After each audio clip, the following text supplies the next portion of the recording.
Content over everything. There's nobody in the You're pub. worse than nobody in the He's pub. just saying, You're oh, worse well, than the nobody. Arabic doesn't You is say worse that. than nobody, Bob. Anyway, You we're know- done on that. Shall we have a conversation now? Bob. You're worse than nobody. Sorry, my name's Taser. You're worse than nobody, Bob. What's your name? Taser. No, don't say Taser. that, please. That's still where I want. Don't expect any respect from You're this guy. worse than nobody. Yeah.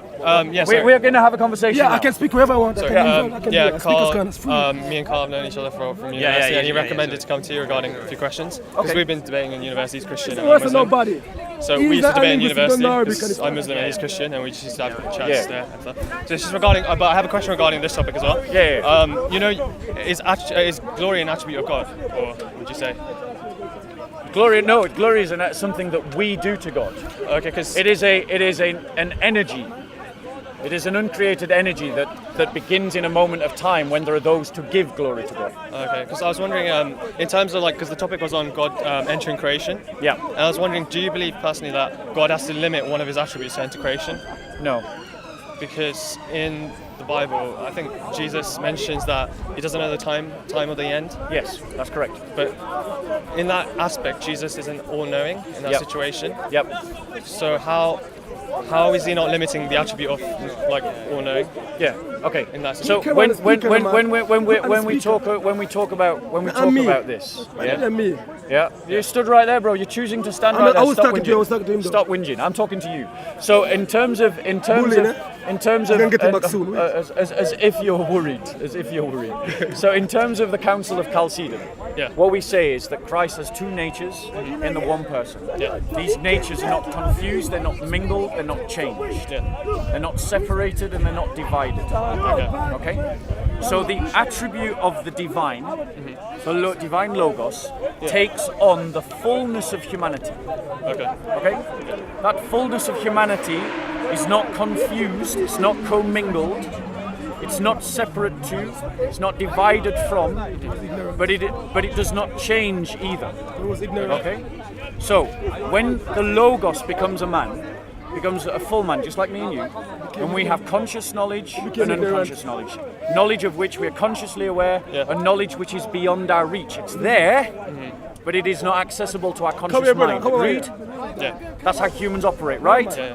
And this question camera, man. It's about about the About knowing shutting the down the day wrong nor one. the hour, Yeah. falls into that category rubbish. of knowledge that is present but not accessible. Now, let me finish.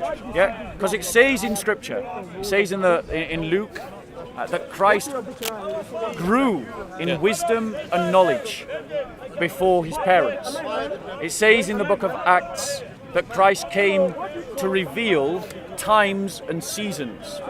So that which was relevant to what he came to do in his earthly life is what was the accessible knowledge to him. As God, as pure God, he knows all of physics.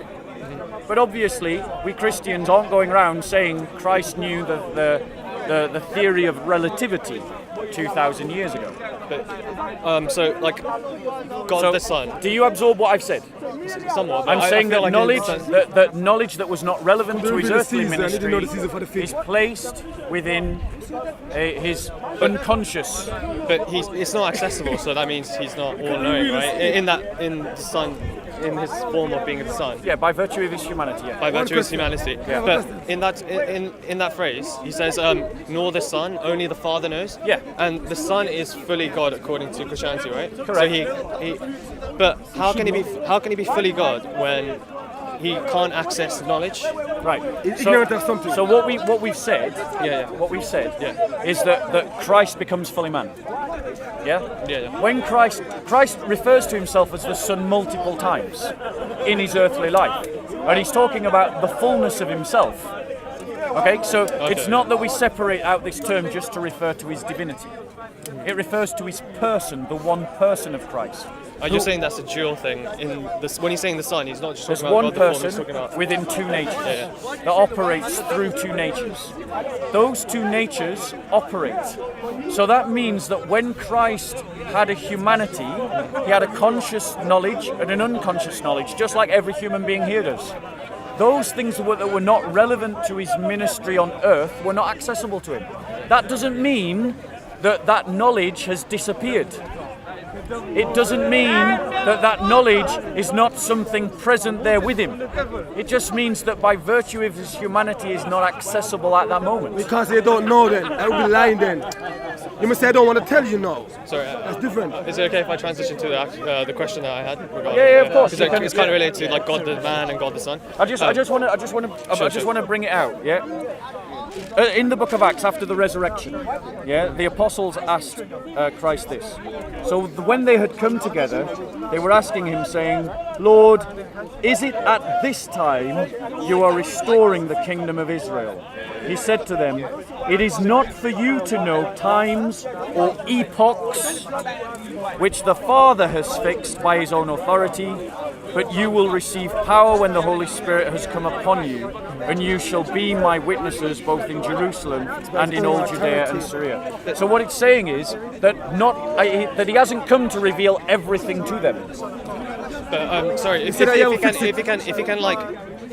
God the Father can put restrictions on God the Son in that It's specific, not that God the Father has placed restrictions on God the Son. By virtue of his humanity, by virtue of his humanity. Yes. But by virtue of humanity, he can access less information and more. So basically, by virtue of his humanity, can he forget that he's God? Because humanity has the ability to forget, yeah.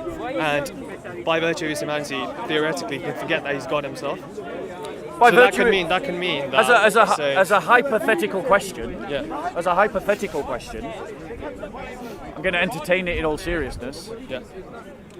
But so say that could possibly forget? mean that, like, I for mean, example, Carl could be God. It's a good Because- hypothetical question. Yeah. Because that can mean Carl can be God. But for example, he's Wait. Why can a car be God? No, I'm talking about my friend. Sorry. I was Oh, talking about- Carl, yeah. So he could hypothetically be God, but he's just forgotten the fact that he's God because he's limited by his humanity. Well, this is a good hypothetical question, but we have to deal with what actually Christians believe about Jesus. We don't believe that Jesus forgot he was God. Yeah, but if the avenue is open there, like if the avenue of the ability to forget is open, Yes. surely we can't just. Or Like, rather, deny- the attribute. This is not about forgetting, though. We're talking about something that is accessible. So this is not about forgetting. This is about what is accessible. it could also not be accessible. The knowledge of knowing that you're God, by virtue of your. Would you humanity. agree that humans can grow into knowledge? Yeah. That humans do grow into knowledge. Yeah. Yeah. So in terms of Christ operating through his humanity, there has to be limits, right? There's a limited shape. Yeah. There's a limited lifespan. You're born, you die. Christ is operating through his humanity. I mean, if you're a good human being, you pray to God. The Son prays to the Father. He's operating through his humanity. He has to have limits of knowledge. So, in terms of those limits of knowledge, we've got to be clear. It's not that that knowledge is not present. That knowledge is present in the person of Jesus. It is just not accessible by the virtue of his I have a humanity. similar question, like from. I'm talking to him, I bro. have a similar question. I'm asked. Bro, he's just going to stop being rude if you let him into this conversation, and you will lose this conversation. Give me a good conversation. No, I'm not being rude. You will be. He's demonstrated he's being rude. Bro, I'm going to give you this Why choice. is it? You Sorry, either, bro. Yeah. You got a choice. You talk to me or you talk to him. What do you want to do? Is it possible that Right, the so man we're side? going to talk. Carry on. What was your Hold point? on. so- Is it possible that the man side didn't Go know on. that? Don't be intimidated by this guy. You know that the I God told side you know not to let him in. In terms of this, so you're saying it's, Is it possible that the it's man not side acce- didn't it know that the cannot- God it's- side I'm know sorry, that? he's being rude. Speak up. Say The issue again. is like it's not accessible, right? What? The knowledge is there. The knowledge It's is not there. accessible, that's The what knowledge he's is saying, there. The knowledge is It's not It's accessible. not accessible, right? But that can mean that God could be here right now because the knowledge is there, but it's just not accessible to him. Correct. That he's God. Yes. So- No, not that he's God. Yeah. The knowledge is not there said about God this is a man. question because he wasn't sent Isaiah, here to Numbers. reveal this question. All over the place. Sorry, He wasn't sent here to reveal the day or the hour. He was sent here for a purpose. And if you read the Gospels, the purpose is very clear. His purpose is to defeat sin and its effect on our lives. It is to free us from the fear of death. It is to conquer death itself, to destroy the powers of darkness over humanity, so that humanity can enter into the presence of God. But do you not That's see, his mission. But do you not see it's quite worrying that this specific issue that he can't access knowledge, so there's like no limit to what he can't access? I think Isn't one that of, like a theoretical? I think an one issue? of one Like of the issues that I have with your argument is it assumes that the defining characteristic, the defining nature or essence of God is knowledge. But that is one of his defining aspects, like his defining features. Now, let's just think about this logically. Sure. So, you're saying that because God, by virtue of his humanity, doesn't have access to all of his knowledge in his humanity, Yeah. that therefore he's not God. Is that correct? No, that therefore there's no limit to what you can't access. Because if you open that door that you can't access something. Well, there's no. Those limits are set by himself. Sure, yeah. But where is like? No. Where, Would you agree that what we can access as knowledge is set for us by God? Yeah. Right. So who's setting the limits on the knowledge that God can access by virtue of his humanity? God himself. Right. So this is something that he has control of, right? Yeah. So it sits under his authority, correct? Does it? Yeah. Right. Okay then. So if it sits under his authority, right? Your argument, if I'm, and don't get me wrong, and correct me if I'm misquoting you. Sure. Your argument is essentially this: if God is not all of his attributes working all of the time, he's not God. Is that correct? Yeah. Right. Then you have a problem as a Muslim. Don't mention You have a problem as a Muslim. Wait. Right? Don't mention So, Muslim. now you're going to see what Salafism looks like. Shut your So, mouth. see what I mean? That's what we are, yeah. See what I mean? Yeah. So, do you It's agree with his irrelevant. The point is behaviour? irrelevant. Sorry. Do you agree with his No, it's behaviour? different from me. I mean, like. I know I'm you. I asking don't you, agree. do you agree with his I don't know. behaviour? No, because it's What? different. Sorry? I know you. I know you. Do I you don't wanna- agree with I his don't wanna- behaviour? I So don't you, wanna I say you're different from me Do because you don't disagree? know Do him, I you know agree him. or disagree He's with a his rude behaviour? guy, so he deserves rudeness. I don't want to like. Too nice to comment. Yes. It's too nice to He's a comment. rude guy. So It's too nice to comment. Do you think he's Bobby's being not a rude nice right now? guy. No, it's just passion. Bobby's not a nice It's guy. passion. So when a Muslim is being Bobby's not rude nice to a guy, so Christian, Bobby- it's just Bobby passion. coming to Christian cry, I don't know what. Bro, I mean, like, shame on you, I was man. here last. I was here Shame on last. you. Go watch YouTube and see Bob following another. So- No, watch YouTube. You see this guy following another white Christian guy around, calling him an heretic. Let's come back to. He's not a nice guy. Let's come back. So I don't have to be nice to him. Am I being nice to you right now? Yeah. I can't comment on That's something. him. That's for him. It's fine. But I don't have to be nice to you. Yeah. I don't have to be Just nice gonna to wait- you. we're gonna just I'm wait for deliberately, the I'm deliberately not being nice to you. You're being rude to everyone. No, I don't be rude to everyone. I'm just having a conversation I was with this bro, but thinking- if you hang around, I'll I was definitely take your thinking that guy question. I was so nice with him. But Sorry, Bob, I don't know. Sorry. Yeah. I just had. So no, my point is to you. As a Muslim, I'm not just when you go to the temple. you believe in the 99 attributes of Allah, I correct? just go to the temple. One of those attributes is mercy, correct? You know, just get angry to sometimes. Can you give me an example of mercy that is not a Just transaction? get angry sometimes. It's in the Bible. So, Okay. Bob, you get angry, Bob. You should get So there's an example in the Hadith where someone says that they want to access heaven through their own works. I'm sorry? They want to access heaven through their own works. So like through their own deeds, they want to access heaven, So, and the God Bible says- doesn't. what God, Christ like teaches basically, Bible, no one can access heaven without same God's measurement, mercy. Be careful in measurement. It's not dependent on Judge your not works. less- I'm sorry, I can't hear you over this guy. You're too quiet and he's too loud. Bro, you're going to have to speak up. Yeah, so- Yeah, let's move away from this guy. No, but he's a Christian. He must keep that. I don't think he can. I'm over here as well. No one can enter heaven Yeah. based on their deeds alone. It has to be through God's mercy. Yeah, so that's a transaction, right? That's not a transaction. Yeah, it is because it's between two parties. Allah is giving mercy to the believers. Yeah. So that's a transaction. Okay. Right. Yeah. So before No, no, no, creation, no, who was Allah merciful to? Full creation. But he's like the ever creating. So. Yeah. So creation is eternal. No, sorry. So creation is not eternal. Yeah. So who was he giving mercy to before creation?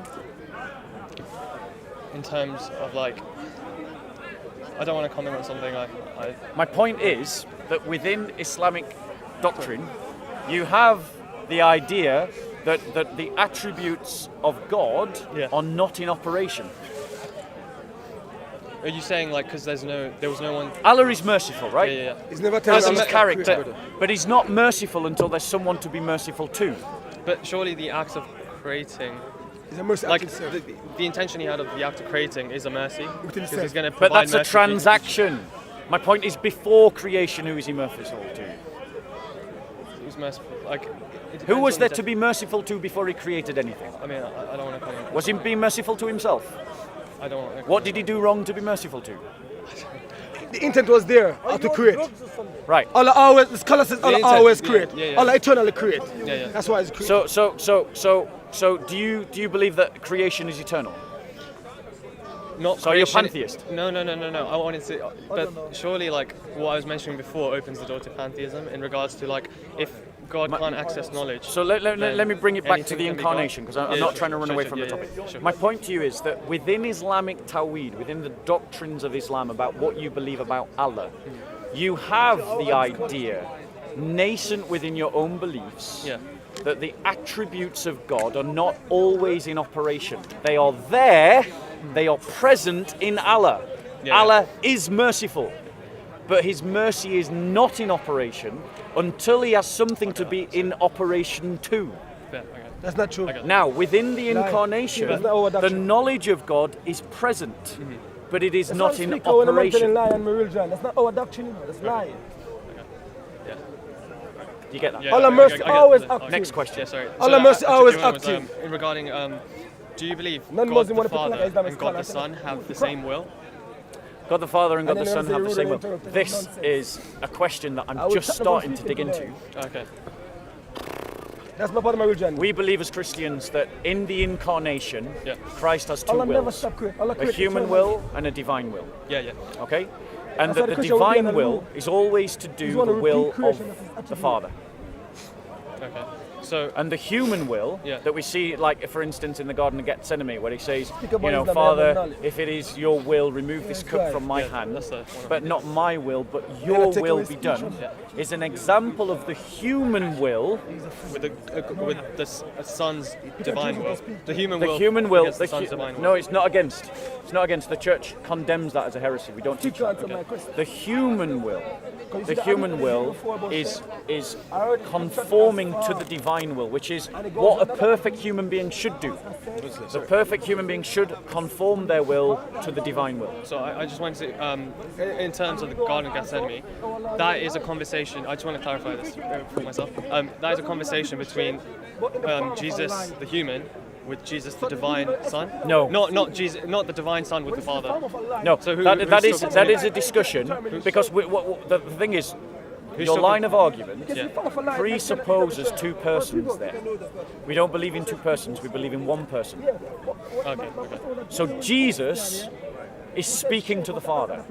Jesus as the God-man is speaking to Yes, the Father. Jesus as the Okay. God-man is speaking to the Father. I wasn't sure if it's. And sorry. this conversation is operating out of the human will, because the human will has to, as it were, travel through human desires, human intentions, human fears, human anxieties, it's got to travel through all of that to get to wherever it's going.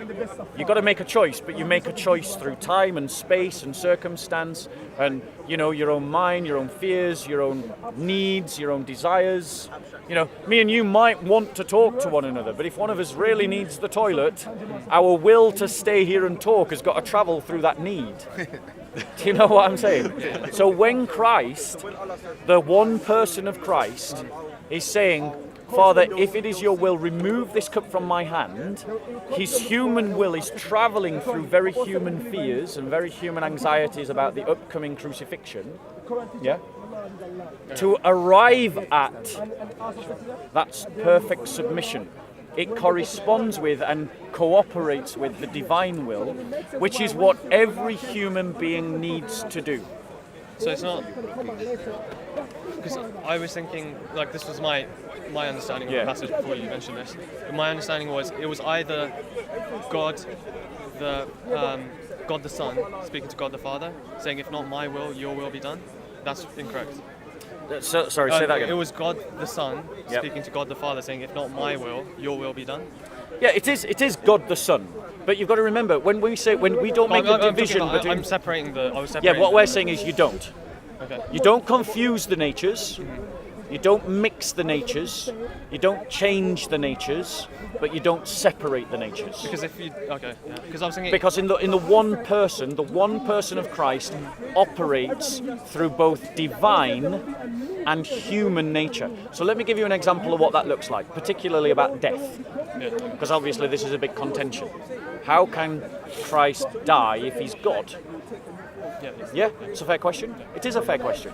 It's just being mutilated by Muslims who don't understand Christian theology.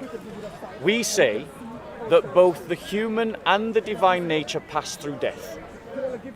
But the way that they respond the way that it affects them is different according to their nature.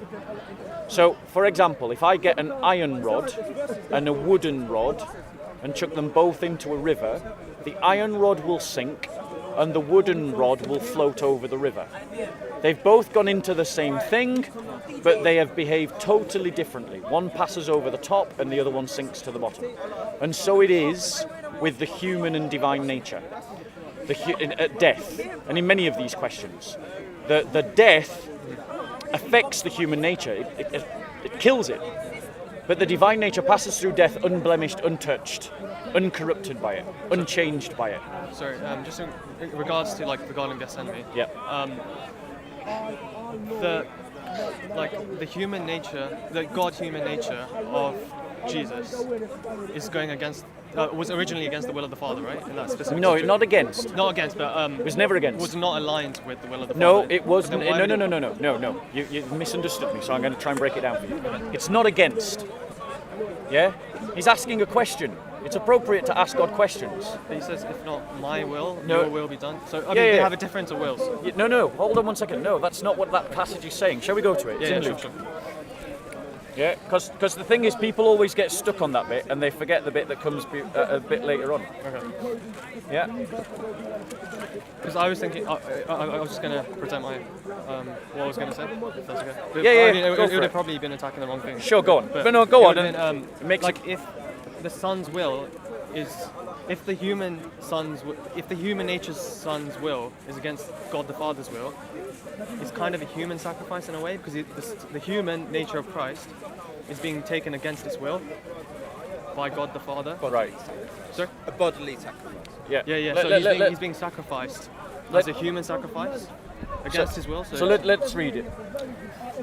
And he came out and proceeded, as was his custom, to the Mount of Olives. And the disciples who followed him, when he arrived at the place, he said to them, "Pray that you may not enter into temptation." And he withdrew from them about a stone's throw. And he knelt down and began to pray, saying, "Father, if you are willing, remove this cup from me, yet not my will, but yours be done." Yeah? That is not stating what his will is.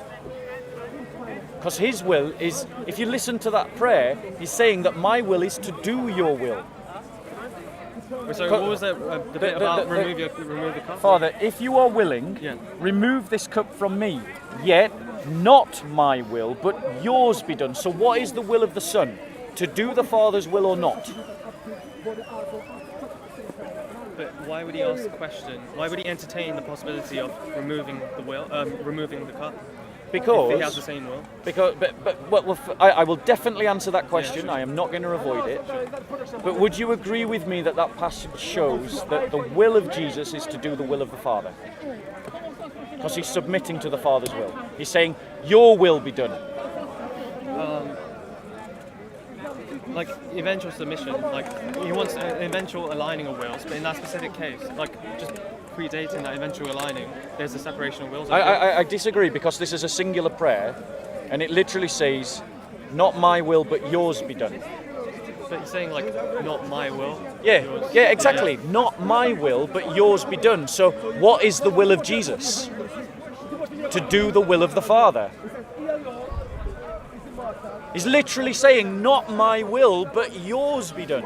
So, is it fair of me to say that the will of Jesus is to do the will of the Father? Yeah, I guess. Yeah, that's what's happening here. But now we come back to the point that you were talking about. His human will is still human, and it has to travel through the fullness of his humanity.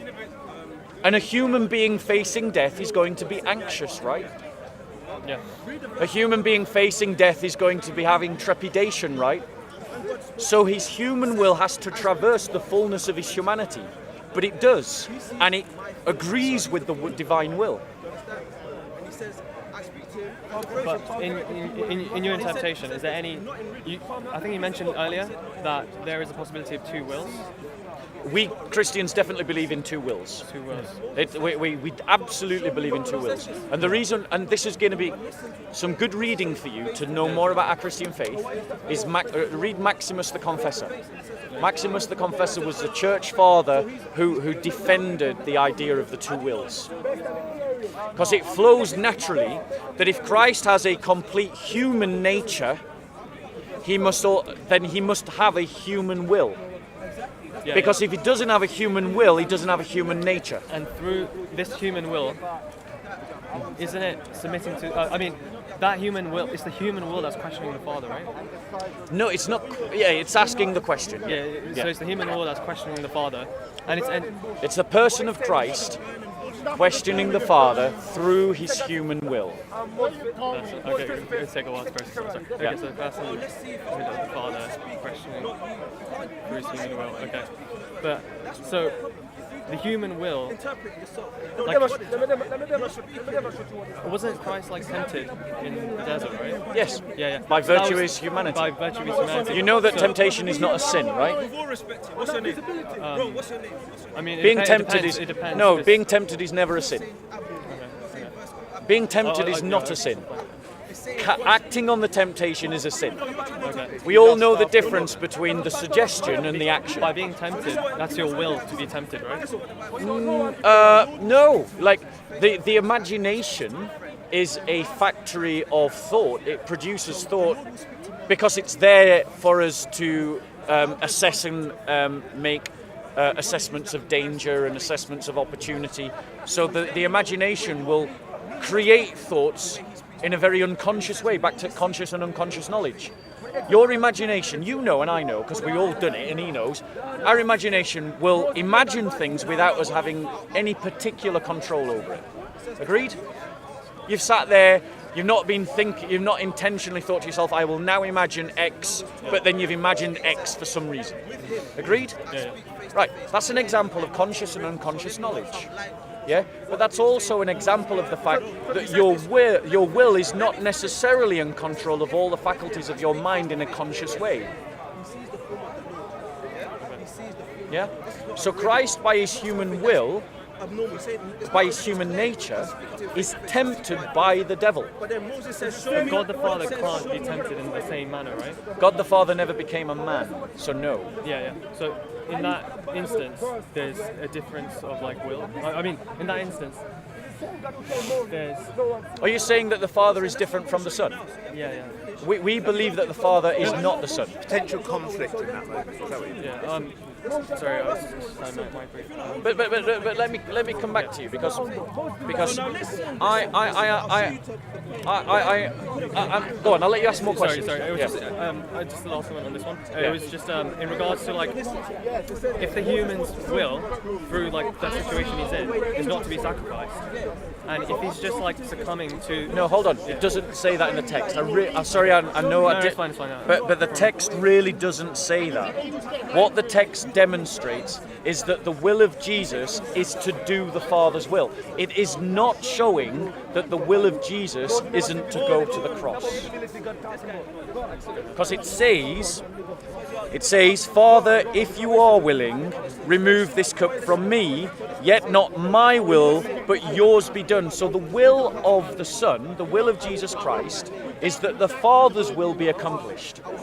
That's what that prayer is about. He's praying to accomplish the will of the Father. And that's fair to the text. Now, much more importantly for our conversation is how does a story about Jesus praying in the garden actually teach us anything? That's really when you start doing Bible studies. When you go beyond these kind of silly, and you're not making them in a silly way, you're sincere, I get that. But lots of the Dawah team make them in a silly way. But how do we then go beyond the simple text to applying it to our lives? Because what's that's demonstrating is firstly that a perfect human being is one who does the will of God before anything else. That should be our prayer.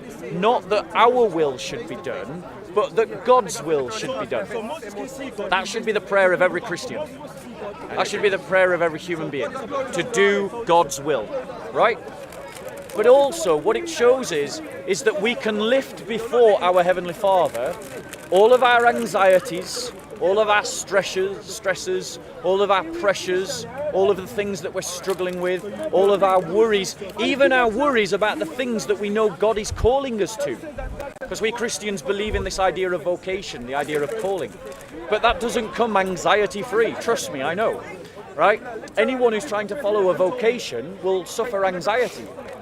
And we can lift our anxieties before the Father. And what it also means is that God is free to do with us what He wants to do, even if it means our death. We Christians must follow the will of God, even if by doing so we die. That is the level of submission that a Christian is called to. Now, in anything of the teaching points, is there any problem with those teaching points? I mean, personally, I have a few issues, but I can understand. I understand the whole holistic, like, a little bit more. So I really appreciate that. Is there any other questions? Because I do want to ask you questions, but I want to let you ask all your questions. What about the my God, why hast thou forsaken me? Isn't that a conflict of will? Yeah. So You think it's a conflict of wills? Is it? because you can't be forsaken if you have the same will. No, that doesn't follow. Christ in His humanity is giving out a cry of anguish. Again, Questioning his will. no, it is a cry of anguish to a man who's dying on the cross. Lots of good Christians cry out similar things. It doesn't mean that they've stopped being Christian. It's just a human expression of pain.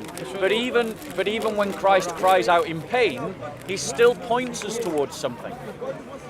Have you read Psalm 22? Have you read Psalm 22?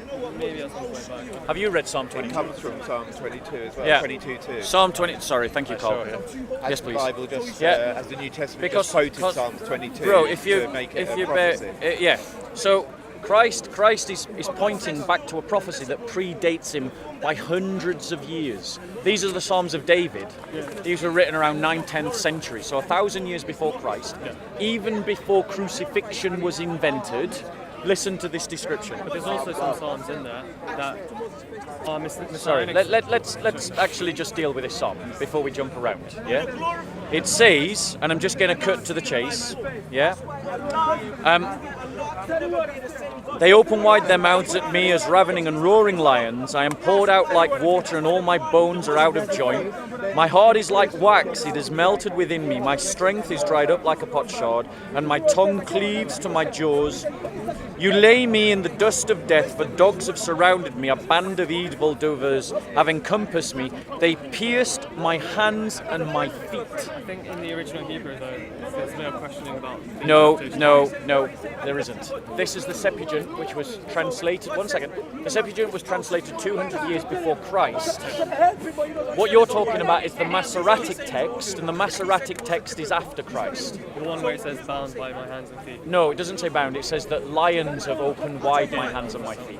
But that's the Masoretic text, and it is after Christ. I'm actually using a Jewish document, the Septuagint, translated by Jews 200 years before Jesus, and they say, pierced my hands and my feet. Thank you. Now tell me, that description is a description of crucifixion. I mean, It's not a coincidence that whilst Christ cries out in anguish and pain, Eloi, Eloi, sabachthani, my God, why have you abandoned me, that he's quoting a very psalm that prophesies a crucifixion.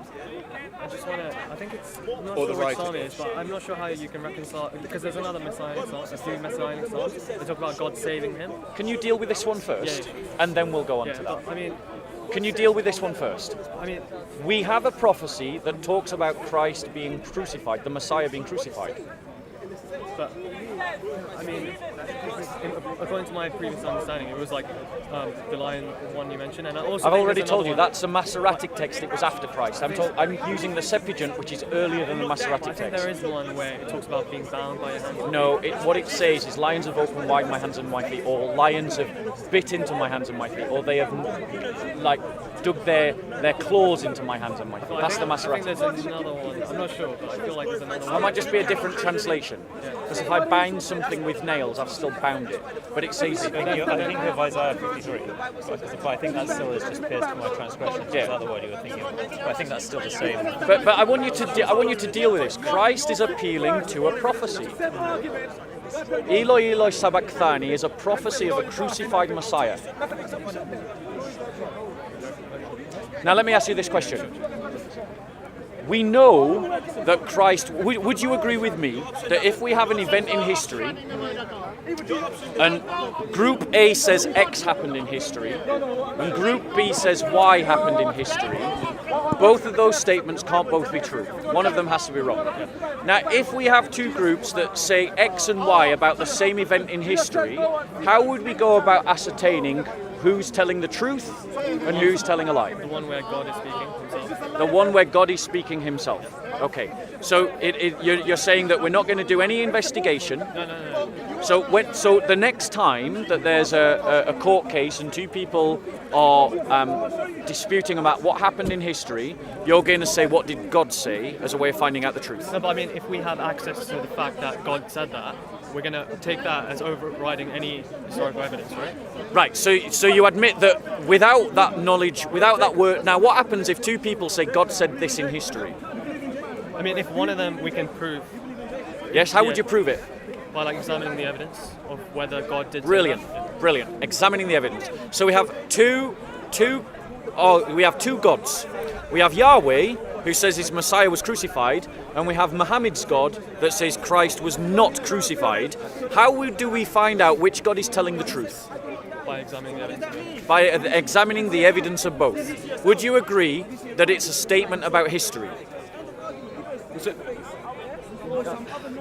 it a statement about history I mean, to say Jesus wasn't crucified? Not necessarily. Oh, what do you mean? Sorry. Is it a statement about history to say Jesus wasn't crucified? I mean, if there's a divine interception in that moment. I'm just asking you if it's a historical statement. Yeah. Is it? I mean, Is it? It's just an historical statement. Jesus was not crucified. Have I made a statement about history? yeah. Yeah. Right. So when it comes to examination of history, it's fair to say that this is a historical question. We can apply historical methods of finding out what happened, right? Like we would about Muhammad's life. Right. Brilliant. So, the Gospels are earlier than the Quran, correct? Yeah. The Gospels were written. It's depend- The Gospels were written within the time, within the sort of generation of Christ. Don't necessarily believe that. Okay, fair enough. When do you think they were written? I feel like they were written like a couple generations after, probably. Because the earliest manuscript we have, I feel, of the New Testament, I think it's in Manchester. Yep. And it's the fragment of Gospel of John. And Yep. that was, I think, carbon dated. Date to no, they didn't carbon 1 date to it. 120. Yeah, 1 to 120, which means that is either an original or it is a early copy of an original by a generation or two. There's nothing in that statement, in that section, because I've visited it. Yeah. There's nothing in there that contradicts the Quran. So. No, but hold on. The fact of the matter is, what that demonstrates is that there was a literature called the Gospel of John, a literature that has been copied, that is within that generation. It's within that time. It's kind of like, because for it to be a copy means like 1 or 2 copies back. Scholars attest that it is around 90 AD that the Gospel of John was written. Would you agree that's a lot closer than the Quran? I don't, because you can't really compare the traditions, because one's more oral based and one's more like. Are you saying that the Quran existed in the 1st century? Oh no! Oh, sorry, I thought you meant something else. Oh yeah. So No, I mean. So which is the Quran closer like to the eternally time? created. Which is closer to the time? The Quran or the Bible? The New Testament, the Gospels? In my belief system, the Quran is like uncreated, the uncreated word of God, so it's always been there. But I mean, in terms of. I mean, what you're trying to say. that creates a problem, but I'm not going to get off the crucifixion just yet. We've got that the Gospels were there at the time. The Quran was not there at the time. Yeah. Right. We've got that the Gospels are attesting to the crucifixion. Agreed? Yeah. The point of the revelation of the Quran is to like one of the reasons. Bro, is to clarify. I'm making a really simple historical argument. Like, you can come up with what... I'm just asking you to tell... If I'm saying something that is logically flawed, point it out at the time. Okay, I'm sorry. Right. Is it correct to say that the Gospels were written before the Quran? Yeah. Is it correct to say that the Gospels were written around the lifetime of Jesus? That's where I have like a deal. So when were they written? I thought like the earliest part of the New Testament is like the letters of Paul. It is. Yeah. And they were written. For instance, 1 Corinthians 15 was written within 10 years of Christ's crucifixion. Have you got anything that close to the crucifixion? I mean, we have chains of transmission, so That go back to Jesus' time. I think there's like. So you've got a narration about Jesus not being crucified that goes back to Jesus' time. You can show me all the links in that chain. No, I can't. So I'll ask you There might again. be, I don't know. So we have Paul's letters that talk about the crucifixion of Jesus that were written within 10 years of the actual event. Do you have anything that close? What I'm saying is. It's a really simple question, Yeah, bro. no, Do no, you no, have anything that At close? the moment, I can't say. I can't say I do. Yeah. You know what the real answer there is? The real answer is no, you don't. Like we both know the Quran was written in the 7th century. That's 600 years later. So I don't know why you're equivocating over this. But the reason. I'm not asking you, I'm just asking you to answer really simple logical questions. So I'll ask you again. The letter of Paul was written within 10 years of the crucifixion event. Do you have anything that close? I'm not saying I'm not saying it's written within 10 years, but I agree that I don't have anything that close to the whole thing. Right, so it's nothing that close. Do you agree that the Gospels and the letters of Paul were written independently of one another? I can't. So I Paul can't didn't comment write on the that. Gospel of John? Yeah, I agree to that. You agree to I that? don't agree Do you that agree John- that Paul didn't write the Gospel of Mark? I don't agree that John wrote the Gospel of John. That's fine. For the sake of argument, I'll agree with you, John didn't write the Gospel of John. Okay. But do you agree that Paul didn't write the Gospel of John? Like, yeah. Do you agree that Paul didn't write the Gospel of Mark? Yeah. I mean, Do you I agree don't that the author of Mark and the author of John are not the same person, whoever that person Yeah, is? yeah. Right, so we have early and independent attestations to the crucifixion of Jesus Christ. There's a lot of like. Early and independent. Why is that? Do you understand why that's important? I can see your line Tell of me, reasoning. tell everyone why that is important. Okay, yeah. Because you're basically saying like because there's multiple sources and they're saying the same thing. Yep. But there also is like there has been additions in regards to the whole resurrection. That's fine. Let's pretend there is. Yeah, let's just it's not pretend there the is. same. Let's just Like, pretend there is. We're talking historically, about the yeah. crucifixion right now. Yeah. Right? For the sake of argument, the resurrection was made up later. Just talking about the crucifixion right now. So we have multiple attestations that are independent of one another that all say Jesus was crucified. Now, you and I both know that if there was a fight in this park and the police came, they'd start asking different people, what happened, what happened, what happened? Yeah? And they'd try to discern the truth by looking at the various different video clips and listening to different people's stories. So what they would do is they would sift the evidence for that kernel of truth. Agreed? And you're saying, and you would do the same in just about every other situation when you're dealing with something to do with the past that's controversial, right? But I would say like, say there is something that current. I just want you to answer No, I mine. understand Would that. you do the same? Yeah, I understand. So why, when it comes to the crucifixion of Jesus, do you not do the same? Okay, so current historical evidence, let's say, Yeah. says that Adam doesn't exist, that there wasn't someone called Adam, but Christian belief says that there was someone called I'm Adam. a so you're going Christian. against- I don't believe that Adam was a real person. Sorry, what? I'm a Christian. I don't believe that Adam was a real person. What's your interpretation of it then? We're not talking about Adam. We're talking about the No, crucifixion. but I'm giving an example where you would have the same But viewpoint as me. clearly we don't. So we're talking about the crucifixion. Let's deal Okay. with the crucifixion. Yeah, so in this specific instance, I take the word of God, which I assume is the word of God, over any historical evidence because it's the word of God, and God is the highest source of evidence. All right. So since you're not going to deal with my argument, let's go on to the Quran. No, I'll do it. Okay, so possibly, according to current historical understanding, the crucifixion is the more likely scenario, or whatever. Right, which means that the Quran is making a statement that is contradicted by all the available evidence, right? I don't know enough about the crucifixion to say all the available evidence, but Well, all the available evidence says that Christ was crucified under Pontius Pilate. Show me any evidence that says otherwise. I mean, I'll have to look into it. You'll say the Quran, right? Yeah. But the Quran does not count as evidence because it wasn't there. It wasn't written by an eyewitness. It wasn't there at the time. It's written in a different language in a foreign land hundreds of years later. Okay. Motivated by a man whose reason for arguing otherwise is because he couldn't accept that a prophet of God would be crucified. What I'm saying is there is circumstances where the Christian viewpoint doesn't agree with the historical evidence, but you still take the Christian viewpoint because it's the word of God according to you, right? It has to be like, see what I'm saying? Well, yeah, we've got the historical construct about Israel conquering the land of Palestine. But actually, I'm not one of these biblical fundamentalists who say that I have to believe literally in every part of the Bible as written. That's not how I understand the Christian faith. Okay.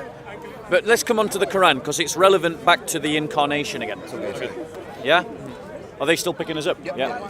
So back Sorry, to I'm taking to my son. No, you're really not. You're really not. And I appreciate talking to you because you sound sincere and you sound genuine. And actually, I come to the park to speak to people like you, not that guy.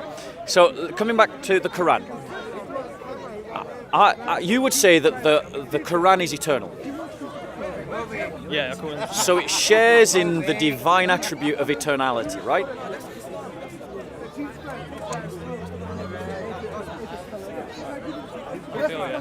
Right. Do you, when you say the Quran, do you say that the book Quran? No. What are you saying is sharing in the Speech. the speech of Allah? Right. Is eternal? Yes. Okay. Now, who brought that speech to Muhammad? The angel Gabriel. So he had to receive it, right? He had to hold it within himself to bring it to Muhammad. Yeah. Well, Right. I think So there that- might be some hadith. So that means that an angel carries the eternal word of Allah within himself. No, it's just transmitting. It's just transmitting. Yeah, it's like a So medium. so these words then are not the words of Allah. No, I mean, It's like, not the I can, speech I of can, Allah. I can transmit it to you, for example. But Is it created or uncreated at that point? like, it's created because I'm saying It's created. The So- actual concept. so the- is, like the number one, for example, I can write the number one, and that's created, right? Yep. But the actual concept of the number one is uncreated. Are you saying numbers are uncreated? I mean, that was just an example. But that is what you just said. I thought only Allah was uncreated. That's why I'm So is No, but I'm giving it from your- is a number uncreated? Numbers are created as far as I'm concerned. So are words created? No, I mean, when in creation they're created. Yeah. But independent of creation, they're not created. Okay. So coming back to the speech of Allah, Yeah. this it says that there are, if I understand it correctly, within Islamic tradition there are eternal tablets, stone tablets in heaven. Is that correct? Yeah, there are tablets in heaven. Yeah. Tablets in I heaven. think- Are these I don't tablets? wanna comment on Are these tablets created or uncreated? I actually don't know that specifically, but I can get back to you on that specifically. I think My because I point think is- they were written. So. Yeah. My point is, But they created but them. there is so they were definitely- created. But there's no. I'm talking about the Quran. That has always the whole concept of the Quran in heaven.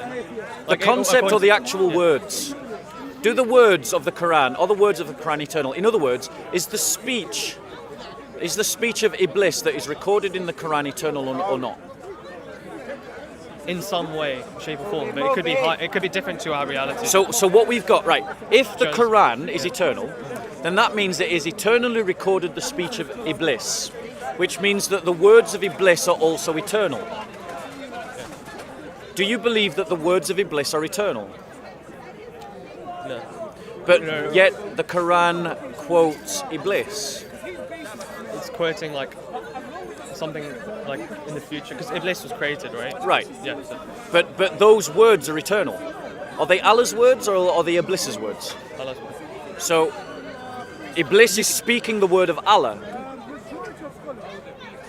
But you can talk about a situation in the future where, do you see what I'm saying? Like, You're saying it's what, prophecy? yeah. But my point to you is, if those are actually the words of Iblis, then that means that Iblis's words are eternal. If they're actually the words of Allah, But then that means that Iblis is speaking the word of Allah. That's like saying, okay, Do you believe that Iblis was speaking the words of Allah at no, that I'm point? saying that's words. Like, you can, let's say there's a hypothetical character I create in the future, and I say that character says this. That's not necessarily his words. Do you see what I'm saying? But that's what I'm asking you. Yeah. Are these the words of Allah or the words of Iblis? I mean, according to my current understanding, it's the words of Allah that Allah subhanahu wa ta'ala, that he's like attributing to So Iblis. Iblis spoke those words of Allah. So he didn't speak the words of Allah. So these are the words of Iblis then. It's like I don't really see. My point is, if you're saying that the Quran is eternal, then everything that's recorded in the Quran is also eternal. Yeah. That's a problem, because there's speech of created things in the Quran. Yeah, but those created things don't necessarily have to be created for there to be speech recording. An uncreated thing. So my That's point. what my point is. So my point to you is that in terms of the attributes of Allah, Allah's attributes enter into creation according to Islamic doctrine, because Allah is either Iblis is either speaking the words of Allah or he's speaking his own words. If he's speaking his own words, those words are eternally the words of Iblis. If he's speaking the words of Allah, then Allah's words have entered creation. I believe the second statement, but I don't believe that they've entered creation. Because I don't see how you make that link. Because those words are eternal, right? Are they eternal or not? Okay, yeah.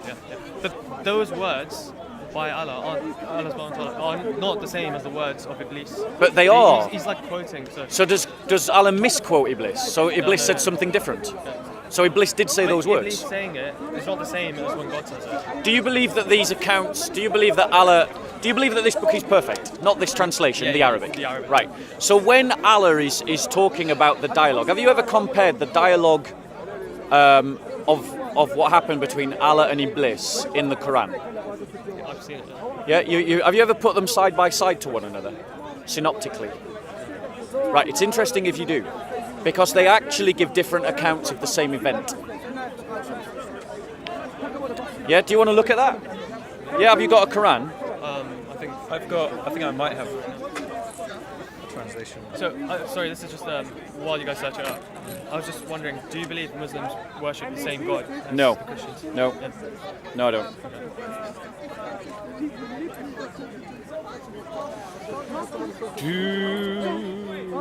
So you believe we're committing paganism? No, actually, I was just saying that to that guy because he keeps calling me a pagan. So you don't believe Islam is pagan? Do I believe that Islam is pagan? No. I don't believe it's a true religion, but no, I don't believe it's pagan. Because pagans believe in pantheism, and I know that Muslims aren't pantheists. Yeah. But I think it's a But cheap from shot. From my perspective, Christianity is pantheist because Wait. Why do you think that Christianity is pantheist? I mean, I know you gave like quite a good If explanation. you go to Surah 2, Ayah 30 to 39, and I'm going to go to Surah 7. Go on. I know you gave quite a good explanation, and I'll have to like review it. I mean, is this video going up? Yeah, this video will I'll go. look at it like once more to like try and fully grasp it. But I still believe the whole attributes thing about if God can limit his like.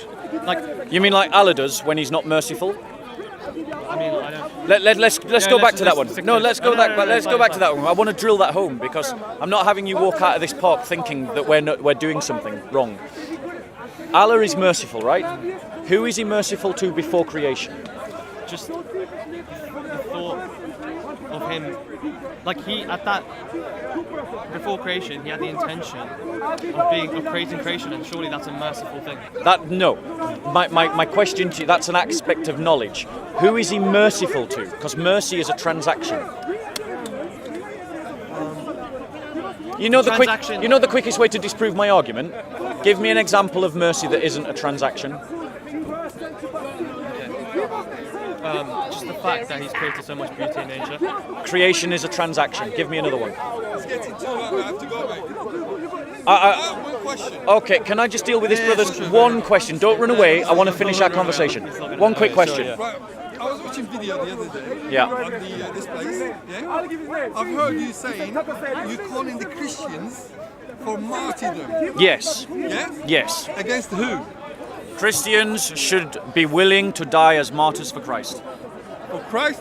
Yes, for Christ's sake. Right. No Christian will disagree with that. How? Why? How? We should be willing to sacrifice our And you lives for said Jesus. no, and you said after that you said prison, even prison. Yes. Huh? Christians should be willing to go for prison. So go and kill him. Did I say Other killing? people. Huh? Did I say killing? Sound like yeah. That's just your interpretation, bro. What's the martyrdom? What's the martyrdom? Martyrdom is dying for what you believe in. It's a witness. It's not going to fight or A true Christian is willing to die for his faith. Full stop. what? How? How? So, If someone kills me, I'm willing to die for my faith. and imprison Christians for being Christian. Defend yourself. There you go, you see? You got it. Well done. But what are you going to do? You're going to kill other people.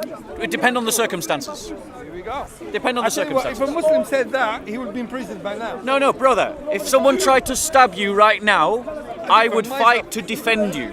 And if I fought to defend you in the only way I could defend you and me is to kill the other person, that's what I would do. Go back to the videos and you will see. That's just your own interpretation, bro. Anyway, I've answered your question.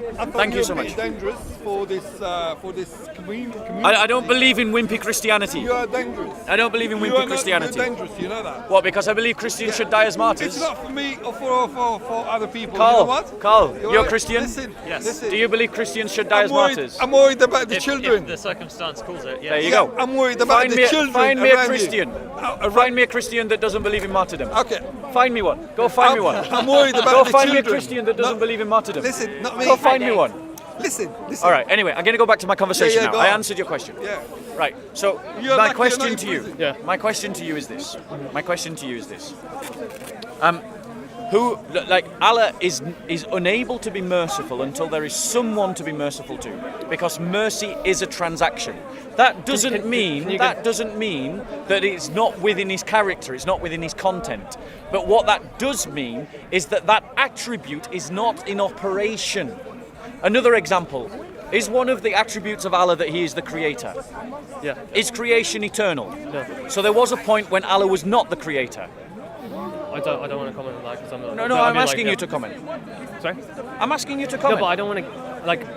I don't want to go against. Is Allah following always a consensus. creator? Yeah, He's the always a yeah. creator. So that means that creation must be eternal. Otherwise, what is Allah creating? Himself? Does Allah create himself? But there's a possibility that there was creation before this creation. One second. So He's always creating. One second. If Allah is always the creator, what is He creating? His own thoughts? What aspect of Allah is being created by Allah? Possibly that. Yeah. So you're saying that Allah creates Himself? No. No, you're not saying yeah, that that. was- So let's ask a Quen. Again, it says that Allah is a creator. Who? What is He creating? Thank you.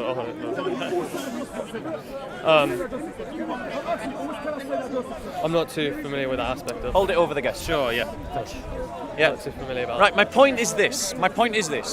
We both know that Allah has the potential to create.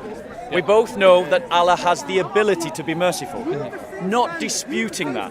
What I'm pointing out is That attributes that been- okay, yeah. those attributes are not in operation until Allah actually creates something that He can be merciful to. Okay, so you're not arguing. You're just I'm giving not an example. arguing. Yeah, okay, I'm yeah. not arguing No, I that get Allah it. is not a creator Yeah. and that Allah is not merciful. I'm arguing that those attributes are not in are on operation hold, basically. and they're on hold. Yeah. Exactly. So when God enters into His creation in the Son, takes on the fullness of humanity, His knowledge is not fully in operation.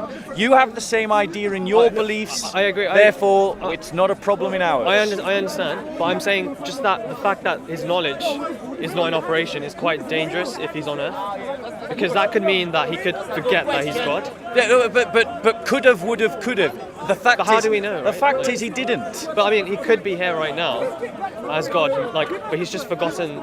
This is just a hypothetical. A hypothetical All right, means let- it's a possibility, right? Let's just deal with it. Yeah, sure. Okay. So the reality is that within Islam, you have this idea that Allah doesn't operate in all of his attributes. I mean, I'll go along with that. Right. Yeah. Well, no, that is. Tell me if I'm wrong. Show me Okay, my okay, logic okay, is wrong. sure. Is my logic wrong? My logic is sound, right? Now, that means, therefore, that the attributes of Allah are dependent on creation. Okay. Agreed? Logically? I personally have a view that they're not dependent, but Right, so who is he merciful to before creation, and how is he a creator before creation? I need to come back to that. Well, no, I'm sorry, but you're not going to throw hard questions at Christians and not expect some hard questions No, back. I mean, I just had those questions and Right, but let me ask you this. sure. Doesn't I it don't know also the say that questions. one of the attributes of Allah is that he's all-sufficient? Well, if Allah is all-sufficient, how is it that he needs creation to be the creator and he needs we someone don't to be fully merciful? grasp these attributes of God. in Oh, this right, so creation. you're saying that they can exist in a way without our full understanding. So we can say the same about the incarnation then, can't we? We can accept the incarnation But the thing- along those The lines. issue is the incarnation is in this creation, whereas these attributes are outside the creation. But they are dependent on creation. No, but I mean, if they're out, the incarnation is happening in creation. Yeah, like but in the point lifetime. the point is, Yeah. what I'm saying is, if it is acceptable for you to believe that God is the creator before he's created anything, and he's merciful before he has anyone to be merciful to, whether that's a thing or a person, and you just say, well, we accept it as a mystery, then there's nothing wrong with Christians saying the same, and there's nothing wrong with you accepting the incarnation in the same way. So my point to you is that you don't have a reason not to accept the incarnation along this line of argument. Okay. That is not a reason not to accept the incarnation. If you can accept mystery, we can accept mystery. And if you can accept, I can accept the mystery about your God. What I can't accept are Muslims creating double standards where they have one standard for their own religion and another standard for my religion. No, but I'm not saying you're doing that. That's why I'm just saying I can't accept that. okay. But you haven't got a reason not to accept the incarnation. I feel like they're slightly different because one's happening in creation, one's not happening in creation. But Right, so But- let's look at this. One is not happening in creation. yeah, Allah is a creator, Allah's- right? Allah's attributes are independent of creation, whereas Right. this incarnation is happening in creation. Then your concept of God is illogical. Right. Because you're saying, so I'll show you why it's illogical. Sorry, I mean, Allah is a creator, right? Yeah. Who is he creator to before creation? Can God pick up a rock? Can God create a rock that he can't pick up? It's below His Majesty to do that. No, that's a catchphrase. Deal with the question. Can God it's not- create a rock that he can't pick up? But it doesn't befit His Majesty to do that. So No. This is the It's a question. yes or no. I think. The question No, but is how would you answer the question is illogical. The question makes no rational sense. It is an irrational statement to say that God creates a rock he can't pick up. That's an irrational statement. But it is also an irrational statement to say that Allah is created before he created. Now, we Christians have the same question, but we deal with it with a more sophisticated theology. Gregory of Palamas, who's another church father you should read. So that's two church fathers, Maximus the Confessor and Gregory of Palamas, Okay. speaks about the uncreated energies of God that have a moment of time from which they operate. So God as creator is an energy of God. And it begins at the moment he creates. God as merciful is an energy of God, It begins at the moment he is merciful. So it has a beginning in time, but it is an energy that is eternal. Okay. Now, don't rip off Christians' answers, because the Quran says that you're not to be like the unbelievers. You're not like to be the kuffar. No, I mean, the Quran says you shouldn't copy me. So now let me ask you the same question. I didn't agree with that, with what you said. I just accepted it as. Right. So now let me ask you the question. Okay. Who was God the creator to before he created? I'm saying, like, I can't comment on that Why can't you comment? because, like, Does the Quran describe God as creator? Does it say those attributes are eternal? yes. So is it fair for me to conclude that Allah was always the creator? No, because, like. No. the- So these are not eternal attributes. you can, like. Are these eternal attributes or not? Right, if they're eternal, then I can conclude logically, and show me where my logic is wrong, that Allah has always been the creator. Correct? And what is the act of being a creator? It's to create, correct? Which means that creation itself has always been an eternal thing, right? No, because there could have been creation before. Exactly. So yeah, but even then, that means that there was the infinite regression of creation is the only way you're going to get around this conundrum. But that means that creation is also eternal, and that it is in a symbiotic relationship with its creator. I'm talking about, like, outside of creation, the whole concept of time is different to what we have here. So. I agree. Yeah, so we can't, like, these concepts are really hard to fathom in creation because we can't fathom something that's not creation. That's why God says in, like, But it says that Allah so is a different from creator. everything. Yeah, but it also says that there's nothing like him. I know. Yeah. This is problems. You got problems, bro. Your theology as a Muslim makes no rational sense. And the reason why it makes no rational sense is because the man that made it up and the people that developed it were not receiving inspiration from God. You know what? Well, they weren't. Or otherwise they wouldn't come out with statements like, God is a creator even before creation. God was merciful even before there was someone to be merciful to. Which is exactly what you believe as a Muslim. And that is like saying that God creates a rock that he can't pick up. If there was, like, say, the first creation and he continuously creates from that point, he's still eternally the creator, right? What, sorry? If there was a point where there was first creation, the first creation, right? The point where there was the first creation. Yeah. And then he eternally creates from that point onwards. Yeah. He's eternally the creator, right? No. Because there was a point before that at which he didn't create. But the whole. If we have a beginning of time, then that means there is a point before time. The these attributes, concepts are the so hard attributes to, are like- eternal. Bro, can we just be honest? The reason why you're struggling is because you're defending irrationality, and you're a rational human being. Your rationality is telling you that this is nonsense, but the fact that you're a Muslim is telling you that you have to defend it. I thought you said the incarnation is a similar situation to this. No, I'm just saying that I could appeal to a similar kind of answer. And I'm saying that if it works for you, you have no objection if it works for me. And therefore you have no reason not to accept it. But if you're going to argue... I'm not going to argue. But if you're going to make the argument, well, I can't become a Christian because I can't believe that God will have limits on his knowledge by virtue of his humanity, then you have a problem yourself. Because your belief in God is irrational. At least we have a rational explanation. We're saying that by virtue of his humanity, there is certain knowledge that is present. It's not gone away. It's not been destroyed. It's not been changed. It's actually there in the person of Christ. It's just not accessible to him by virtue of his humanity. Can we come back to the... Yeah, sure. Right, so you've got... I've got Surah 2, verse, is it 30 to 38? I've got Surah 11. Like, if it gets really rainy, do you want to go inside for a coffee? Yeah, sure. Like, we'll go to a coffee shop and continue. Yeah? So, I've got Surah 11, Surah 7, Ayah 11 to 25. Right. So this issue is to do with these. Sorry, what was this again? So this is to do with, like, so we're talking about the Quran being the eternal words. Yeah. And a perfect book. And a perfect book. And there are words in the Quran which Iblis says. Sorry, are you aware of the Mutazilites?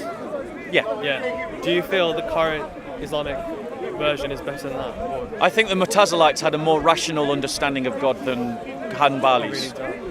I think the Mutazilites saying that the Quran was not eternal was a far more rational position. I feel the Mutazilites were going down the route that Renaissance Christianity's gone down, like where logic is appealing more. Like your logic is greater than the scripture, and when you interpret the scripture, it's through your lens of logic rather than the actual scripture itself. Right, well, let's just deal with the scripture then.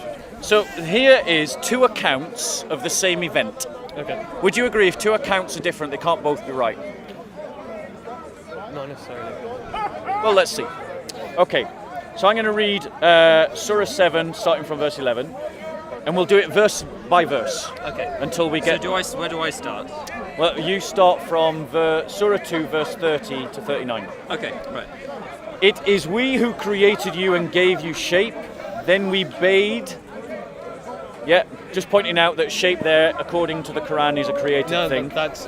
Anyway, moving on. Okay. Then we bade the angels bow down to Adam, which is shirk, and they bowed down, not so Iblis, who he refused to be of those who bow down. Do you want to read your first verse? So is this when we told the angels bow down before Adam? Just read it, yeah, just read it from that. Okay. When we told the angels bow down before Adam, they all bowed, but not Iblis, who refused and was arrogant. He was disobedient. Allah said, what prevented thee from bowing down when I commanded thee? He said, I am better than he. Thou didst create me from fire and him from clay. We said, Adam, live with your wife in this garden. Both of you eat freely there as you will, but do not go near this tree, or you will both become wrongdoers. Would you agree that there's a chronological difference there? So this one is saying... This is one where Allah says, bow down to the angels. Yeah, and Allah is saying... No, bow down to the angels? Allah said to the... What prevented thee bowing down to Iblis? When I commanded thee, he said, I am... And then Iblis says, I am better than he. Thou didst create me from fire and him from clay. But in this surah it says... I think I'm familiar with this one. So we're going... Just read the verse, bro. Yeah. When we told the angels bow down before Adam, they all bowed, but not Iblis, who refused and was arrogant. And then what did Allah say? He was disobedient. Adam, live with your wife in this garden. Right. So would you agree that there is at least a chronological difference here? We're gonna go inside, bro. Yeah. It's too rainy, so we're gonna continue this conversation in a coffee shop. We'd not be able to film inside the coffee. I should probably. Yeah. I tell you what. So wrap up whatever, like this point. Wrap it up here, and then you can carry on. Well, we literally just moved on to a new point. So we literally just moved on to a new point. Yeah. So this point, carry on. So okay. You know why? Because they're not gonna allow us to film inside. Okay, get to the words that Iblis says. When Iblis responds to Allah. Yeah. I'm not quite sure exactly. You said the right. Where's the bit which? Surah, you're reading Ayah 2, 30-39. One of them's an accelerated. From what my understanding was, one of them's an accelerated timeline, and one's not. It's not just an accelerated timeline; it's different words. Prophet, when your Lord told the angels, "I'm putting a successor on earth," they said, "How can you put someone there who will cause damage and bloodshed?" It's all right. I'll get to it. Yeah, maybe you can. Get Surah 2, 30-39. Right. I can't find any. So here it is. Says, Yeah. Are you ready? Then did Satan make them... hold on.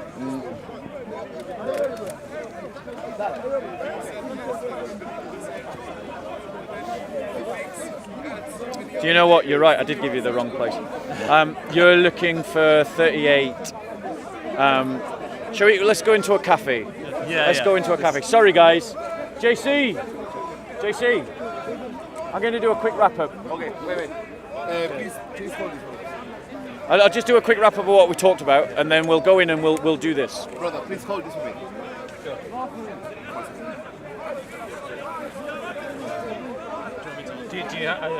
So, what I wanted to demonstrate is that Muslims have no legitimate objection to the incarnation.